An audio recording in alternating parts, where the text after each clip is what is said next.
Fellow Toastmasters and guests, I used to believe that hard work guarantees a success.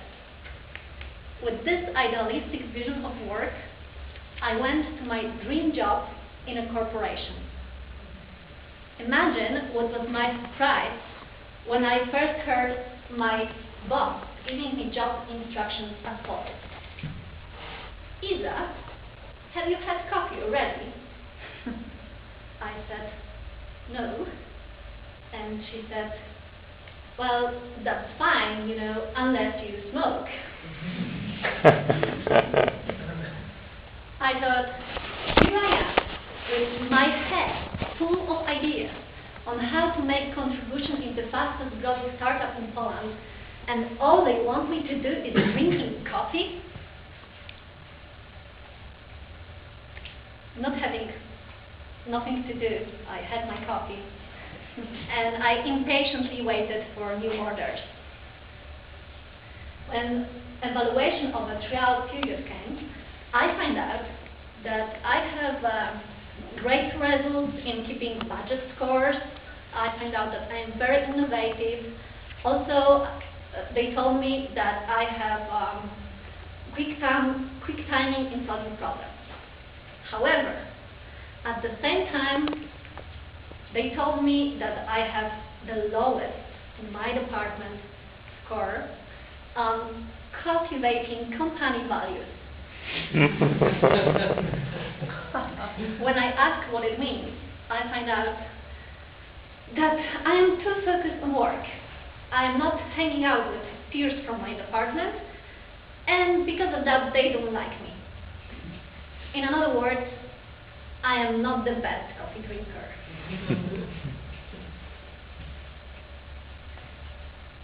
So I wasn't sure if that's a joke or not. Just in case, I decided to do something about it. I spent hours on studying what are the ways to make other people like you. And one of the things I have discovered was a smile. So I went to the dentist to make sure if my smile is fine enough. I even learned how to force my brain to show happiness even if I don't feel like it by putting the furniture into my mouth. Also, I started to drink more coffee, what was not necessarily going together with my brilliant smile. And also, I started to go for lunch with people, watching the same movies as they do. And then my boss told me, well, I can see you are trying. But in my opinion, you are trying too hard, young lady.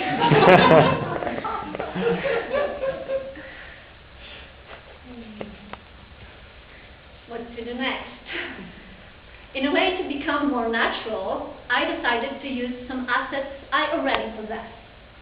So once I had great results at my job, and at the same time I read that people like to be helped, this seemed like a perfect solution. Additionally, I had some records from the past when it comes to helping others, when helping others got me popularity. When I was in the first grade of elementary school, I was always the fastest with solving all the tasks. So my teacher asked me to help the weakest person in the class. At the end of the semester, whole class was coming to me to have help with their homework. I tried this method in my workplace, and my friend, she was really grateful. She took me for a dinner to show her gratitude.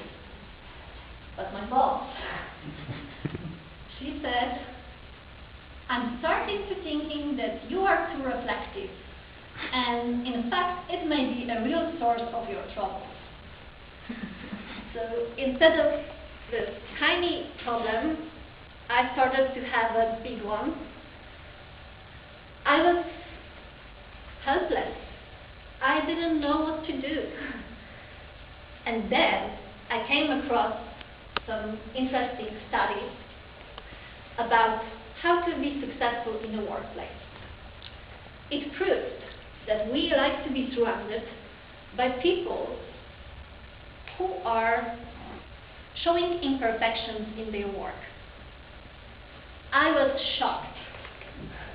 Should I lay off some of my projects to be appreciated?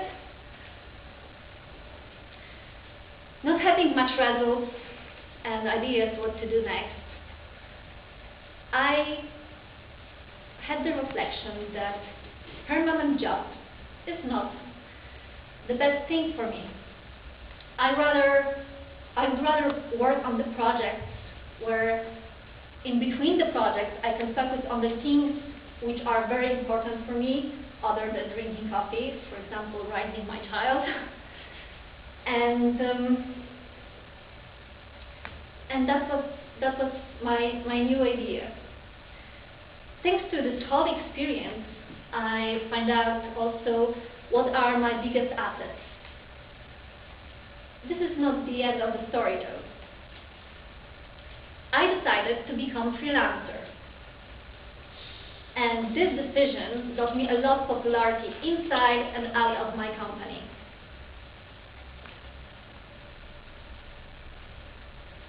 And finally, I heard my boss saying, well, there was something I lacked in your picture. Now I know what it was. Congratulations. So, what are your biggest values? What are your assets?